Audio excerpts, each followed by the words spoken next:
Welcome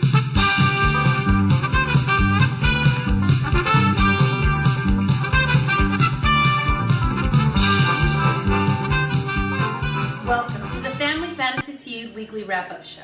My name is Winning is My Forte, and this is my co-host, Councilman Among Boys. Each week, this show will recap the weekly matchups, the hard luck losers and lucky winners, and highlight the top fantasy performances and free agents. We will also be declaring the Bonehead Manager Move of the Week, celebrating the Manager of the Week, and looking forward to next week's matchup. So let's get started by looking at the matchups from Week 1. 49ers Baby fought off a tough opponent, beating Winning is My Forte by a score of 145 to 136. In a battle of two ladies, Taking Suggestions held off Serena's Lucky Blues by less than 1 point.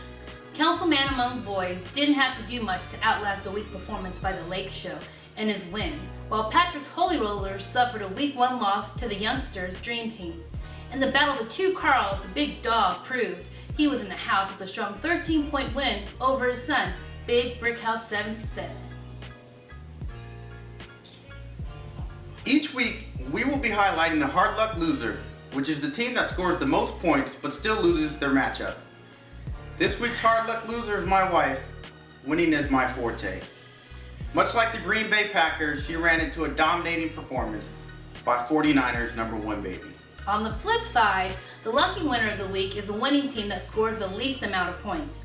This week's lucky winner is Councilman Among Boys, who scored a measly 110 points, ranking 9th in our 10th team league. So if he would have been playing anyone but the Lake Show, he would have lost. Thanks, Maurice. Appreciate it. The top fantasy players from Week 1 include Matt Ryan, the quarterback for Lucky Blues. He scored 36.5 fantasy points thanks to 4 touchdowns, including 1 rushing. Other top performers include Kevin Ogletree and CJ Spiller, although they went undrafted in our league. Each week, we will also highlight the top bench player performances.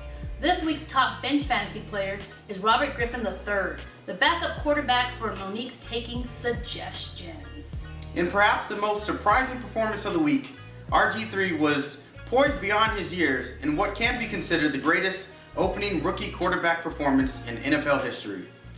His great game led to nearly 31 fantasy points. Who did Monique start as their starting quarterback? Eli Manning. He scored only 13 fantasy points and was the lowest scoring quarterback in our fantasy league this week. Someone should have suggested that she pick RG3. Yeah, well, unfortunately, she didn't get that suggestion from her fiance, CJ, who also left a 30-point quarterback earner on his bench in Tony Romo. Good news is she was able to get the victory this week regardless. The same can't be said for CJ, as he would have avoided defeat by starting Romo instead of Phillip Rivers, who only had 15 fantasy points, the second lowest scoring starting quarterback in our fantasy league this week. Yeah. If you're looking for a hole to fill in your lineup, here are this week's top free agent players. Kevin Ogletree led the way with a monster 35 fantasy points thanks to a big play bonus on a long touchdown reception. CJ Spiller also scored over 30 points thanks to almost 200 total yards and a big play bonus. Stephen Hill had a solid game with 2 touchdowns, and Mark Sanchez proved he may be a viable backup quarterback option if you need one. All of these players are currently available on the waiver wire until Wednesday, when all players can be claimed and picked up without a waiver wire claim. Yes, the Bonehead Manager Move of the Week. Each week we will be highlighting iffy, questionable, suspect Bonehead Manager Move of the Week. This week's Bonehead Manager Move of the Week goes to Patrick Nix and his Holy Rollers. He left running back Jonathan Stewart in his starting lineup, who was a questionable game time decision. Despite Stewart graciously tweeting out to his fantasy owners Sunday morning that he will be out of the game, Patrick left him in the lineup to earn 0 points in that position. He ultimately lost his matchup by less than 10 points, an amount most running backs can make up easily. Let this be a lesson to be learned. Check all of the players' notes before game time. Manager of the Week. I can't do this one, you do it. Yeah, that's understandable. As this week's manager of the week is 49ers number 1 baby, who outlasted a strong opponent and earned the most points this week. Despite picking last in the draft, BJ signed in from Japan and dominated the opening week.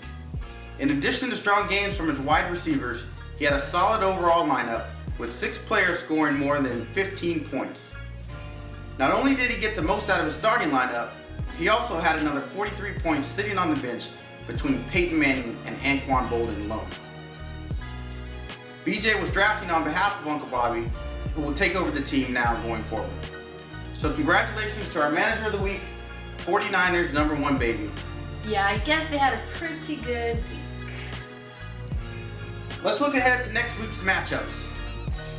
Winning is my forte is taking on Holy Rollers, and Big Brick House 77 is battling the Lucky Blues, with each of these teams looking to avoid an 0-2 start. Taking suggestions draw the last place Lake Show, while Councilman Among Boys takes on the Dream Team. And this week's game of the week will feature the OGs of the league, with 49ers number 1 baby squaring off against Big Dog in the House. The top 2 point scorers from week 1 going head to head. So that wraps up this week's show. Good luck with your roster moves and do your best to avoid doing next week's Bonehead Manager Move of the Week. All right, see you later. See you next week.